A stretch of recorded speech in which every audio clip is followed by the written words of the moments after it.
Hi friends, welcome to uptake jobs. ఈరోజు current affairs సెషన్లో భాగంగా మనం చర్చించుకోబోయేటటువంటి ప్రశ్నలు, ఆ ప్రశ్నలకు సంబంధించినటువంటి వివరాలు ఏంటో చూద్దాం. మరి వివరాలు చూసే ముందు మన అప్టేక్ జాబ్స్ నుంచి ఉన్నటువంటి కొన్ని కోర్సుల వివరాలు కూడా చూసి ఆ తర్వాత కరెంట్ అఫైర్స్ని స్టార్ట్ చేసుకుందాం. ముందుగా ఆంధ్రప్రదేశ్ కానిస్టేబుల్ మెయిన్స్ ఎగ్జామ్కి ప్రిపేర్ అవుతున్నటువంటి విద్యార్థులందరికీ కూడా మన అప్టేక్ జాబ్స్లో క్విక్ రివిజన్ అనేటువంటి కోర్సుని మీకు అందుబాటులో తీసుకురావడం జరిగింది.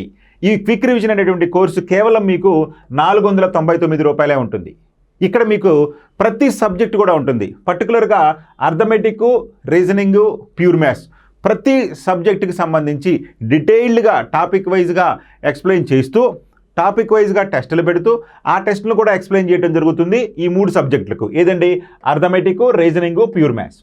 ఇక మిగిలినటువంటి జనరల్ స్టడీస్లో మీకు ఎక్కువ సమయం వృధా కాకుండా ప్రతి సబ్జెక్టును కూడా 5 నుంచి 10 గంటల వ్యవధిలో ఎక్స్ప్లెయిన్ చేస్తూ మరలా టాపిక్ వైజ్గా టెస్టులు నిర్వహిస్తూ ఆ టెస్టులను కూడా ఎక్స్ప్లెయిన్ చేయడం జరుగుతుంది ఈ క్విక్ రివిజన్లో భాగంగా. సో కాబట్టి ఈ కోర్సు మీకు బాగా ఉపయోగపడుతుందని నేను ఆశించడం జరుగుతుంది. కాబట్టి మీకు ఇంట్రెస్ట్ ఉన్న వాళ్ళు ఒకసారి వెళ్ళండి. అయితే పర్చేజ్ చేయడానికి ముందే మీకు కొన్ని ఫ్రీ వీడియోస్ ఉంటాయి కాబట్టి ఆ వీడియోస్ చూడండి, నచ్చితే అప్పుడు పర్చేజ్ చేయొచ్చు. ఓకే, ఇక మరొక ప్రధానమైనది, ఇది ప్రధానంగా మన తెలంగాణ రాష్ట్రంలో త్వరలో FRO మరియు FBO వంటి పోస్టులు రానున్నాయని చెప్పి వార్తలు వస్తూ ఉన్నాయి.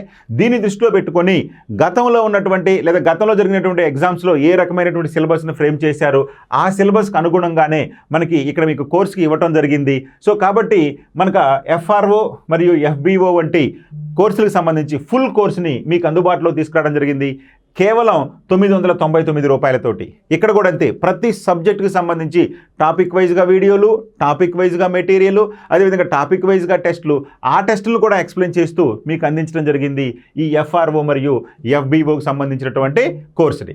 Okay right. మొదటి ప్రశ్న, which country has the least corruption in the world for the year 2024? Least corrupted country in the world according to 2024 census. 2024 సంవత్సరానికి ప్రపంచంలో అతి తక్కువ స్థాయిలో అవినీతి కలిగి ఉన్నటువంటి దేశాలు లేదా దేశం, అతి తక్కువ అవినీతి కలిగినటువంటి దేశం 2024 గణాంకాల ప్రకారం. First one Denmark, second one Finland, third one Singapore, fourth one New Zealand. ఇక్కడ మన భారతదేశం ఏమీ లేదు. మరి అతి తక్కువ అవినీతి ఉన్నటువంటి దేశం ప్రపంచంలో ఏంటంటే అంటే డెన్మార్క్ దేశం. ప్రపంచంలో అతి తక్కువ మోతాదులో అవినీతి ఉన్నటువంటి దేశం డెన్మార్క్. అంటే డెన్మార్క్లో దాదాపు అవినీతి అనేది చాలా చాలా తక్కువగా ఉంది. ఇది మొదటి స్థానంలో, అంటే దాదాపు 180 దేశాలలో తీసుకున్నటువంటి గణాంకాల ప్రకారం అతి తక్కువ అవినీతి ఉన్నటువంటి దేశంగా డెన్మార్క్ అవతరిస్తే, 2వ స్థానంలో ఫిన్లాండ్, 3వ స్థానంలో సింగపూరు, 4వ స్థానంలో న్యూజిలాండ్లు నిలిచాయి. సో చూడండి, అతి తక్కువ అవినీతి ఉన్నటువంటి దేశాల్లో డెన్మార్క్ మొదటి స్థానంలో ఉంది. వీటి వివరాలు ఏంటో ఇప్పుడు మనం చూద్దాం. అవినీతి సూచీలో భారత్కు 96వ స్థానం. మనం డెన్మార్క్ మొదటి స్థానం అనుకున్నాం కదా. ఆ 180 దేశాల్లో మన భారతదేశం యొక్క స్థానం ఎంత అయ్యా అంటే 96. సగం కూడా కాదు, సగం కంటే తక్కువేగానే ఉన్నాం దేశాల్లో. అంటే 180 దేశాలలో మన భారతదేశం యొక్క స్థానం అవినీతిలో 96వ స్థానం. మనకంటే 95 దేశాలు అవినీతిలో తక్కువగా ఉన్నాయి. చూడండి, 2024 సంవత్సరానికి 180 దేశాలకు సంబంధించిన అవినీతి సూచి, దాన్నే CPI అంటారు, కరప్షన్ పర్సెప్షన్ ఇండెక్స్ అంటారు. కరప్షన్ పర్సెప్షన్ ఇండెక్స్ CPIలో భారత్ 96వ స్థానంలో నిలిచిందని ట్రాన్స్పరెన్సీ ఇంటర్నేషనల్ విడుదల చేసినటువంటి నివేదిక పేర్కొంది. ఈ నివేదికని ఎవరు విడుదల చేశారయ్యా అంటే ట్రాన్స్పరెన్సీ ఇంటర్నేషనల్ అనేటువంటి సంస్థ విడుదల చేసింది. అంటే ట్రాన్స్పరెన్సీ ఇంటర్నేషనల్ అనే సంస్థ ఈ యొక్క అవినీతి దేశాల యొక్క లిస్టును విడుదల చేస్తే ఆ లిస్టులో మనం 96వ స్థానంలో ఉన్నాము మొత్తం 180 దేశాల్లో. నిపుణులు, వ్యాపారవేత్తల దృష్టిలో ఆయా దేశాల్లో అవినీతి ఏ స్థాయిలో ఉందన్న అంచనాల ప్రతిపదికన ఈ సూచీని రూపొందించడం జరిగింది. ఇదిగో చూడండి, transparency international the global collision against corruption అని చెప్పింది ఈ సంస్థ ఈ యొక్క రిపోర్టును తయారు చేసింది. మరి ఈ రిపోర్ట్లో ఏ రకంగా వాళ్ళు తీసుకున్నారో చూద్దాం. 0 నుంచి 100 వరకు స్కోరు ఉండే ఈ సూచీలో 0 స్కోరు కలిగినటువంటి దేశం పూర్తి అవినీతిమయమైనటువంటిదిగా, 100 స్కోరు పొందినటువంటి దేశం పూర్తి అవినీతి రహితమైనటువంటి దేశంగా అన్నారు. అంటే ఆ సంస్థ కొన్ని నామ్స్ తీసుకున్నారు. ఆ నామ్స్ ప్రకారం వారికి వచ్చిన మార్కులను బట్టి అవినీతి స్థాయిని నిర్ణయించడం జరుగుతుంది. అందులో భాగంగా 0 వచ్చిందనుకోండి, 0 స్కోర్ ఉందనుకోండి, ఆ దేశం పూర్తి అవినీతిమైనటువంటి దేశం. 0 ఉంటే పూర్తి అవినీతి, 1 ఉంటే కొంచెం తక్కువ, 2 ఉంటే తక్కువ, 100 వచ్చిందనుకోండి, 100 పాయింట్లు వచ్చిందనుకోండి, అక్కడ అవినీతే లేదు అని అర్థం. అయితే ఇప్పుడు మనం డెన్మార్క్ అవినీతిలో తక్కువగా ఉందనుకున్నాం, కానీ అవినీతి లేదనుకోలేదు. ఎందుకంటే ఎన్నో కొన్ని పాయింట్లు డెన్మార్క్ కూడా వచ్చి ఉంటాయి, తర్వాత చూద్దాం. కానీ 0 పాయింట్లు వస్తేనేమో పూర్తిగా అవినీతి అని, 100 పాయింట్లు వస్తేనేమో అసలు అవినీతే లేదు అని చెప్పి అర్థము ఈ గణాంకాల ప్రకారం. మరి 2024లో భారతదేశం 38 స్కోర్తో అంటే పాస్ అయిపోయింది, 35 మార్కులతో పాస్ అయిపోయింది. సో 38 మార్కులతోటి 96వ స్థానంలో నిలిచింది. అంటే మనకి 100 పాయింట్లో ఎన్ని పాయింట్లు వచ్చినాయి అంటే 38 వచ్చినాయి. ఆ 38 తోటి మనం 96వ స్థానంలో నిలిచాం. అదే 2003లో 39 పాయింట్లు వచ్చినాయి, అప్పుడు మనము 93వ ర్యాంకులో ఉన్నాం. కానీ ఒక సంవత్సరంలో కొంచెం మనకి ఆకలి ఎక్కువైపోయి మనం అవినీతి ప్రారంభం అనేది జరిగింది, అంటే అవినీతి అనేది ఎక్కువైపోయింది. అందుకని 2023లో మనం 93వ ర్యాంకులో ఉంటే 2024 వచ్చేసరికి 96వ స్థానంలోకి వచ్చేసాం. పెరిగిపోయింది అవినీతి, ఒక సంవత్సరంలోనే పెరిగిపోయింది. చూడండి ఎన్ని సంఖ్య, 93 నుంచి 96కి వచ్చేసాం. ఓకేనండి, రైట్. ఇక చూడండి, అంటే భారత్లో సంవత్సర కాలంలో అవినీతి ఒక మెట్టు పెరిగిందని అర్థం తెలిసిపోతుంది. మరి ఈ సూచీలో పాకిస్తాన్, మన బ్రదర్ పాకిస్తాన్ వచ్చేసి 27 మార్కుల స్కోర్తో, పాపం పాస్ మార్క్ కూడా లేదు అక్కడ, 27 స్కోర్ తోటి 135వ స్థానంలో నిలిచాడు. అదేవిధంగా ఇటీవల సంక్షోభం ఎదుర్కొన్నటువంటి శ్రీలంక కూడా 32 స్కోర్ తోటి 121వ స్థానంలో నిలిచింది. ఒకప్పుడు శ్రీలంక కొంత మెరుగ్గా ఉండేది, కానీ శ్రీలంకలో కూడా ఇప్పుడు 32 స్కోర్ తోటి 121వ స్థానంలోకి వచ్చేసింది. అంటే మనకే కాదు, మన చుట్టూ ఉన్నటువంటి మన నైబర్స్ కూడా మనకంటే ఎక్కువ స్థానంలో ఉన్నారని చెప్పి మనం ఆనందపడాలా, లేదా ప్రపంచ దేశాలు డెన్మార్కు, అదేవిధంగా సింగపూరు, న్యూజిలాండ్ వంటి దేశాలు చూసి మనం బాధపడాలో మీరే చూడండి. సో ఈ విధంగా మనకి భారతదేశానికి ఈ యొక్క 180 దేశాల్లో 96వ స్థానం నిలిచింది. ఇక డెన్మార్క్ 90 స్కోర్ తోటి సిపిఐలో అగ్రస్థానం నిలిచింది. చూడండి, మరి డెన్మార్క్ మొదటి స్థానం అనుకున్నాం కదా, అయితే ఎన్ని వచ్చినాయండి 100కి? 100కు గాను డెన్మార్క్ వచ్చినటువంటి స్కోర్ ఎంత అంటే 90. అంటే ఒక 10% అక్కడ అవినీతి ఉంది. 100కు 100 రాలేదు, 100కు 100 వస్తే పూర్తిగా అవినీతి రహితం. కానీ 90 మార్కులతో మొదటి స్థానంలో ఉంది. ఆ తర్వాత స్థానాల్లోని ఫిన్లాండ్ 88 మార్కులతో 2వ స్థానం, సింగపూర్ 84 మార్కులతోటి 3వ స్థానం, న్యూజిలాండ్ 83 మార్కులతోటి 4వ స్థానంలో, అదేవిధంగా లక్సెంబర్గ్ 81 స్థానాలతో 5వ స్థానంలోను, నార్వే, స్విట్జర్లాండ్, స్వీడన్, నెదర్లాండ్స్ మరియు ఆస్ట్రేలియాలు మొదటి 10 స్థానాల్లో నిలిచాయి. టాప్ 10లో ఉన్నటువంటి టాప్ 10లో అవినీతి తక్కువగా ఉన్న దేశాలుగా ఇవి చరిత్ర సృష్టించాయి. మరి చైనా, మన పొరుగు దేశంలో మరొక పొరుగు దేశం చైనాలో 42 మార్కులతోటి 76వ స్థానంలో ఉంది. ఆఫ్ఘనిస్తాన్ 17 మార్కులతోటి 165వ స్థానంలో ఉంది. ఇక అన్నిటికంటే అధమంగా ఈ అవినీతి సూచిలో దక్షిణ సూడాన్ 180వ ర్యాంకు సాధించింది. ఎన్ని మార్కులతోటి అండి? 8 మార్కులతోటి, 8 స్కోర్ తోటి 180వ స్థానంలో. అంటే డెన్మార్క్ మొదటి స్థానంలో ఉంటే దక్షిణ సూడాన్, సౌత్ సూడాన్ అనేది 180వ స్థానంలో ఉంది ఈ 180 దేశాల అవినీతి లిస్టులో. Okay, next question. Who released the report of states on gross enrolment? Gross enrolment నిష్పత్తిలో రాష్ట్రాల నివేదికను ఎవరు విడుదల చేస్తారు? గ్రాస్ ఎన్రోల్మెంట్ నిష్పత్తిలో రాష్ట్రాల నివేదికను, ఏ రాష్ట్రం అభివృద్ధి చెందింది, ఏ రాష్ట్రంలో ఎంతెంత అభివృద్ధి జరిగింది, ఏంటి మొదలైనటువంటి ఈ గ్రాస్ రిపోర్ట్స్ను ఎవరు విడుదల చేస్తారు అని అడుగుతున్నాడు. రాష్ట్రాల గ్రాస్ రిపోర్ట్స్ను ఎవరు విడుదల చేస్తారు? హయ్యర్ ఎడ్యుకేషన్ కౌన్సిల్, ఉన్నత విద్యామండలి, యూనివర్సిటీ గ్రాంట్స్ కమిషన్, అదేవిధంగా నీతి ఆయోగ్, ఇక యూనియన్ మినిస్టర్ ఆఫ్ ఎడ్యుకేషన్, కేంద్ర విద్యాశాఖ. ఎవరు ఈ గ్రాస్ ఎన్రోల్మెంట్ నిష్పత్తిని, రాష్ట్రాల గ్రాస్ ఎన్రోల్మెంట్ నిష్పత్తిని విడుదల చేస్తారయ్యా అంటే నీతి ఆయోగ్. అంతే కదా, ఈ గ్రాస్ ఎన్రోల్మెంట్ రిపోర్టు విడుదల చేసే ఆయా రాష్ట్రాలు వాటి యొక్క అభివృద్ధిని పట్టి నిధులను కేటాయించడం జరుగుతూ ఉంటుంది. కాబట్టి నీతి ఆయోగే ఈ యొక్క గ్రాస్ ఎన్రోల్మెంట్ రిపోర్ట్ను విడుదల చేస్తుంది. ఓకే, చూడండి, నీతి ఆయోగ్ గ్రాస్ ఎన్రోల్మెంట్ నిష్పత్తిలో రాష్ట్రాల నివేదిక. అంతే కదా, నీతి ఆయోగ్ ఈ గ్రాస్ ఎన్రోల్మెంట్ రాష్ట్రాల నివేదికను రూపొందిస్తుంది. 2021-22కు సంబంధించి గ్రాస్ ఎన్రోల్మెంట్ నిష్పత్తిలో GER, గ్రాస్ ఎన్రోల్మెంట్ రేషియో అంటాం.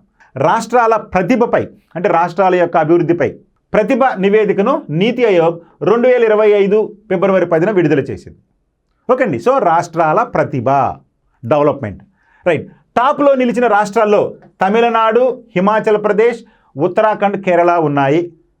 ఆ తర్వాత స్థానాలలో అంటే లిస్టులో అంటే బాగా అభివృద్ధి చెందినటువంటి రాష్ట్రాలు, వెనుకబడిన రాష్ట్రాలుగా తీసుకుంటే ఒక ముందు వరుసలో ఉన్నటువంటి రాష్ట్రాల్లో అంటే ఫ్రంట్ రన్నర్స్ అంటారు వాటిని, ఉన్న రాష్ట్రాల్లో మన ఆంధ్రప్రదేశ్, సిక్కిం, అరుణాచల్ ప్రదేశ్, కర్ణాటక రాష్ట్రాలు ఉంటే అట్టడుగు స్థానంలో ఛత్తీస్గఢ్, నాగాలాండ్, జార్ఖండ్ మరియు బీహార్ రాష్ట్రాలు ఉన్నాయి. సో ఇవన్నీ కూడా కొంచెం బాగా అభివృద్ధి రాష్ట్రాల ప్రతిభ బాగా ఉన్నటువంటి రాష్ట్రాలు. ఓకే. ఏంటి ప్రతిభ బాగా ఉన్నాయి? తమిళనాడు, హిమాచల్ ప్రదేశ్, ఉత్తరాఖండ్, కేరళ. విద్యార్థి అధ్యాపక నిష్పత్తి అతి తక్కువగా ఉన్న రాష్ట్రాల్లో తమిళనాడు, గోవా, కర్ణాటక రాష్ట్రాలు.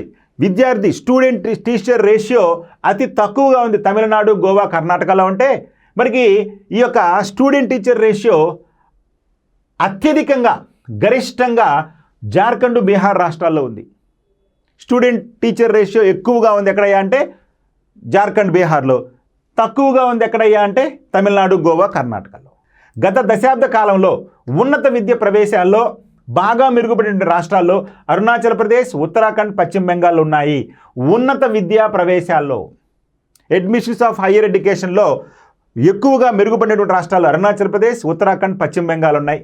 ఇక ఉన్నత విద్యకు జీఎస్డిపిలో గ్రాస్ స్టేట్ డొమెస్టిక్ ప్రొడక్షన్ అంటాం కదా, ఆయా రాష్ట్రాల్లో ఉన్నత విద్యకు బీహార్ 1.56% ఖర్చు చేస్తే మణిపూర్లో 1.56%, మేఘాలయలో 1.33% వ్యయం చేస్తున్నాయి. చూడండి ఆ రాష్ట్ర జీఎస్డిపిలో ఈ యొక్క ఉన్నత విద్యకు బీహార్లో ఎంత ఎక్కువ ఖర్చు పెడుతున్నారు చూడండి. 1.56% ఖర్చు చేస్తే మణిపూర్లో 1.56%, అదేవిధంగా మేఘాలయలో 1.33% వ్యయం చేస్తున్నాయి. రైట్. ఇక కళాశాలల సాంద్రత కర్ణాటకలో అత్యధికంగా 66గా ఉంది. ఇది జాతీయ సగటు కంటే 2 రెట్లకు పైగా అధికం. మరి కళాశాలల సాంద్రత అంటే ఏంటండి? చూడండి, కళాశాలల సాంద్రతను 18 నుంచి 23 ఏళ్ల మధ్య వయసు ఉన్న ప్రతి 1,00,000 మందికి అందుబాటులో ఉన్న కళాశాలల సంఖ్య ఆధారంగా లెక్కిస్తారు. సో కళాశాలల సాంద్రత అంటే ఎవరు కళాశాలలకు వెళ్ళే పిల్లలు ఎవరండి? 18 నుంచి 23 సంవత్సరాల మధ్య ఉన్నటువంటి వారు. ప్రతి 1,00,000 మందికి ఎన్ని కాలేజీలు నేను చెప్పేదే కళాశాలల సాంద్రత. ఈ కళాశాలల సాంద్రతలో దేశంలో మెరుగైనటువంటి స్థానంలో ఉంది కర్ణాటక, 65గా ఉంది. మరి జాతీయ సగటు తీసుకుంటే ఇది జాతీయ సగటు కంటే 2 రెట్లు అధికంగా ఉందని చెప్పి చెప్తున్నాడు. ఇక కళాశాల సాంద్రతలో ఆ తర్వాత స్థానాల్లో అంటే కర్ణాటక తర్వాత తెలంగాణ, ఆంధ్రప్రదేశ్, హిమాచల్ ప్రదేశ్, కేరళ రాష్ట్రాలు ఉన్నాయి. అతి తక్కువ కళాశాలల సాంద్రత ఉన్నటువంటి రాష్ట్రాల్లో మణిపూర్, బీహార్, జార్ఖండ్ రాష్ట్రాలు ఉన్నాయి. సో మణిపూరు, బీహారు, జార్ఖండ్లో అతి తక్కువ కళాశాలల సాంద్రత ఉంది.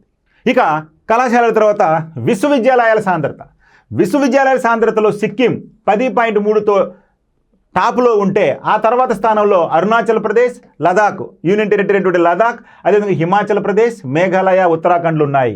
మీరు విశ్వవిద్యాలయాల జాతీయ సగటు సాంద్రత 0.8 మాత్రమే. కానీ విశ్వవిద్యాలయ సాంద్రత సిక్కింలో చూసుకుంటే 10.3% ఉంది. కానీ జాతీయ సగటు 0.8. అత్యధిక జనాభా ఉన్న ఉత్తరప్రదేశ్, బీహార్, పశ్చిమ బెంగాల్, మహారాష్ట్రలో జాతీయ సగటు కంటే తక్కువగా కేవలం 0.2% మాత్రమే ఈ విశ్వవిద్యాలయాల సాంద్రత ఉంది. సో విశ్వవిద్యాలయాల సాంద్రత తక్కువగా ఉన్నటువంటి రాష్ట్రాల్లో మనం తీసుకుంటే జాతీయ సగటు 0.8 అనుకుంటే ఇక ఉత్తరప్రదేశ్, బీహారు, పశ్చిమ బెంగాల్, మహారాష్ట్రలో జాతీయ సగటు కంటే తక్కువ స్థాయిలో అంటే కేవలం 0.2% మాత్రమే ఉంది. అత్యధికంగా సిక్కిం 10.3% ఉంటే జాతీయ సగటు 0.8% ఉంటే ఇక అతి తక్కువగా కేవలం 0.2% తోటి ఉత్తరప్రదేశ్, బీహార్, పశ్చిమ బెంగాల్ అదేవిధంగా మహారాష్ట్రలో ఉన్నాయి. How many villages in Telangana have been surveyed so far under the central governments Svamitva scheme. కేంద్ర ప్రభుత్వ పథకమైనటువంటి స్వామిత్వ పథకం కింద ఇప్పటి వరకు తెలంగాణలో ఎన్ని గ్రామాల్లో సర్వే నిర్వహించబడింది? అసలు ఇంతకీ ఈ స్వామిత్వ ఏంటండి? దేశం మొత్తాన్ని డిజిటలైజ్ చేసేందుకు భాగంగా ప్రతి గ్రామాన్ని కూడా ఆ గ్రామ సరిహద్దులను అంచనా వేస్తూ ఆ గ్రామాల్లో ఉన్నటువంటి భూములను అంచనా వేస్తూ వేరే ద్వారా డ్రోనుల ద్వారా అంచనా వేస్తూ ఒక చార్ట్ను తయారు చేయడం అనేది జరుగుతుంది. ఆ తయారు చేయడానికి కేంద్ర ప్రభుత్వం ముందుగా ప్రారంభించినటువంటి పథకమే ఈ యొక్క స్వామిత్వ పథకం. అంటే ఆయా గ్రామాలు, ఆ గ్రామాల్లో ఉన్నటువంటి భూమి, ఆ గ్రామాల్లో ఉన్నటువంటి గ్రామీణులకు సంబంధించిన ఆస్తుల వివరాలను లెక్కించడం అనేది ఈ స్వామిత్వ పథకానికి సంబంధించిన ప్రధానమైన అంశం. అయితే ముందుగా పైలట్ ప్రాజెక్టుగా 2020లో దీన్ని స్టార్ట్ చేయడం జరిగింది. ఆ తర్వాత 2022లో మన తెలంగాణ ప్రభుత్వం MOU చేసుకోవడం జరిగింది కేంద్ర ప్రభుత్వంతో 2022లో. మరి అప్పటికి ఎన్ని గ్రామాల్లో ఈ స్వామిత్వ పథకం కింద సర్వే నిర్వహించడం జరిగింది? 5 గ్రామాలు, 8 గ్రామాలు, 10 గ్రామాలు, 12 గ్రామాలు. ఎన్ని గ్రామాలండి? 5 గ్రామాలు. 5 గ్రామాల్లో ఈ స్వామిత్వ పథకం కింద సర్వే నిర్వహించడం జరిగింది కేంద్ర ప్రభుత్వ పథకంలో భాగంగా. అయితే వాటి పూర్వపరాలు ఏంటో చూద్దాం. తెలంగాణలో స్వామిత్వ పథకం ప్రధాని నరేంద్ర మోడీ ఏప్రిల్ 24, 2020న రామ్నాథ్ కోవింద్ మాజీ రాష్ట్రపతి అధ్యక్షతన స్వామిత్వ అనేటువంటి స్కీమును గ్రామీణ ప్రాంతాలలో మెరుగైన సాంకేతికతతో గ్రామాల సర్వే మరియు మ్యాపింగ్ కొరకు ప్రారంభించారు. గ్రామాల సర్వే మరియు మ్యాపింగ్ కొరకు ఈ స్వామిత్వ అనేటువంటి పథకాన్ని ప్రారంభించారు. ఇప్పుడండి 2020లో.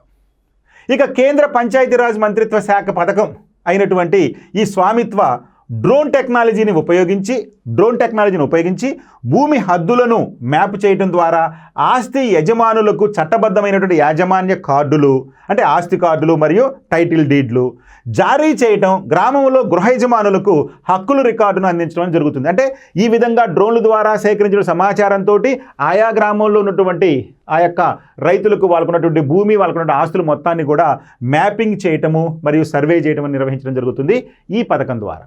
మరి దీనిని సామాజిక ఆర్థిక భారత సాధికారతను ప్రోత్సహించడానికి కేంద్ర ప్రభుత్వం ప్రారంభించిన పథకం. ఇది ఎందుకయ్యా అంటే ఇది సామాజిక ఆర్థిక స్వావలంబన, అదేవిధంగా భారత సాధికారతను ప్రోత్సహించడానికి ఈ పథకాన్ని కేంద్ర ప్రభుత్వం ప్రారంభించింది.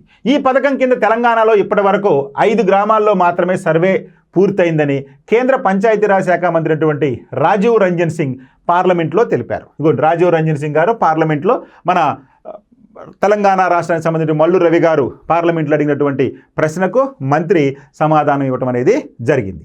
ప్రయోగాత్మక ప్రాజెక్టు కింద 5 గ్రామాల్లో మాత్రమే సర్వే చేయడానికి తెలంగాణ ప్రభుత్వం 2022 ఏప్రిల్లో MOUపై సంతకం చేసినట్లు కూడా ఆయన చెప్పారు. అంటే అప్పటి తెలంగాణ ప్రభుత్వం అంటే 2022లో MOU చేసుకోవటం వల్ల 5 గ్రామాల్లో మాత్రమే ఈ సర్వే నిర్వహించామని పార్లమెంటు సభ్యులైనటువంటి మల్లు రవి గారు అడిగినటువంటి ప్రశ్నకు సమాధానంగా ఈ విధమైనటువంటి సమాధానం ఇచ్చారు. ఇక తెలంగాణలో ఉండే 5 గ్రామాలు ఏంటో చూద్దాం. తెలంగాణలో 5 గ్రామాలు ఆదిలాబాద్ జిల్లాలోని అర్లీ ఖుర్ద్, మేడ్చల్ మల్కాజ్గిరి జిల్లా గోధుమకుంట, రంగారెడ్డి జిల్లాలోని సరస్వతిగూడ, జనగామ జిల్లాలోని ఘన్పూర్, కామారెడ్డి జిల్లాలోని దోమకొండ గ్రామాల్లో సర్వే పూర్తి చేసి మ్యాపులను రాష్ట్ర ప్రభుత్వానికి అప్పగించినట్లు కూడా ఆయన వెల్లడించారు. ఆ తర్వాత రాష్ట్ర ప్రభుత్వం ఆ గ్రామాల్లో ఆస్తి హక్కు పత్రాలను సిద్ధం చేయడం కానీ పథకాన్ని విస్తరించడం కానీ చేయలేదని చెప్పారు. ఎందుకంటే గత ప్రభుత్వం చేసింది కదా, ఈ ప్రభుత్వం వచ్చి దాన్ని కొనసాగించలేదు అని చెప్పి ఇండైరెక్ట్గా మంత్రి గారు తన సమాధానంలో చెప్పడం జరిగింది. Thank you.